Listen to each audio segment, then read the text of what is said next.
भगवान परमात्म्याने विचार करावा की या मृत्यू लोकामध्ये जर मी मानव प्राण्याला जन्माला घातलं, माझी भक्ती करेल, माझं नामचिंतन करेल, नवरात्रीच्या दिवसांमध्ये उपवास करेल, पण उपवास करून आपण उपास न करत, उपवासाची फलश्रुती केव्हा प्राप्त होईल?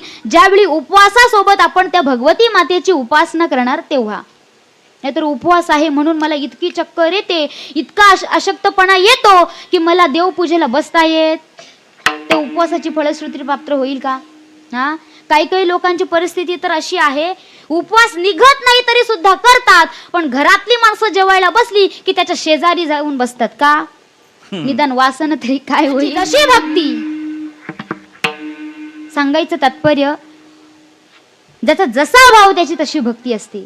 कारण बघा, ते देवी मातेला 9 दिवसांमध्ये जेवण करायला मिळालं नाही म्हणून आपण 9 दिवस काय करतो? महिला मंडळ उपवास पकडतो.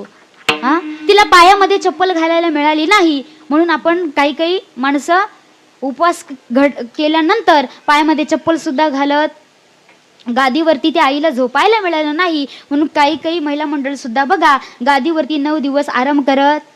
ज्याची जशी भक्ती त्याचं कारण, त्याचा जसा भाव तशी भक्ती. आणि खरंच परमात्मा हा भावाचा भुकेला आहे.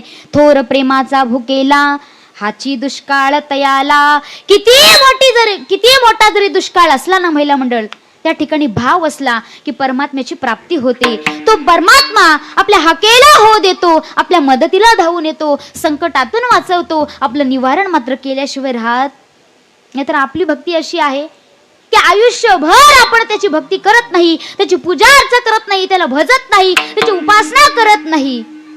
आणि दुःख पदरात आलं की त्याला एवढं मागणं मागतो, त्याच्याकडे एवढा आटापिटा करतो, अरे देवा ये, अरे देवा ये, अरे देवा ये. आणि नाही आलास तर पुढच्या वर्षापासून मी नवरात्र उपवास करणार. होईल का हो देव प्रसन्न? ती भगवती माता होईल का हो प्रसन्न? नाही होऊ शकत. म्हणून भाव कसा पाहिजे? कसा पाहिजे भाव?